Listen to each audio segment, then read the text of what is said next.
મિત્રો, માનવામાં નહીં આવે પણ ભારતમાં એક એવી ટ્રેન છે જેણે 75 વર્ષથી મુસાફરો પાસેથી એક પણ રૂપિયો વસૂલ્યો જ નથી.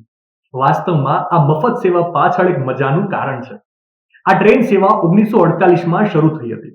આ રેલવે ખાસ કરીને ભાખરા નાંગલ ડેમના નિર્માણને ટેકો આપવા માટે બનાવવામાં આવી હતી. તેનો ઉપયોગ કામદારો, ઇજનેરો અને ભારે મશીનરીને ડેમ સાઇટ પર લઈ જવા માટે કરવામાં આવતો હતો, જે બાદમાં ત્યાંના સ્થાનિકોની જીવન રેખા બની ગઈ હતી. આ ડેમ પૂર્ણ થયા પછી ભાખરા બિયાસ મેનેજમેન્ટ બોર્ડે આ રેલવે સેવાને કોઈ પણ જાતના ખર્ચ વિના જેમ હતી તેમ ચાલુ રાખવાનો નિર્ણય લીધો. રેલવે કર્મચારીઓ, શાળા અને કોલેજના વિદ્યાર્થીઓ અને નજીકના ગામોના રહેવાસીઓ માટે આ ટ્રેન નાંગલ અને ભાખરા વચ્ચે પરિવહનનું મુખ્ય માધ્યમ છે. આ મફત ટ્રેનનો મુખ્ય હેતુ ભાખરા ડેમની આસપાસના પર્યટનને પ્રોત્સાહન આપવાનો છે.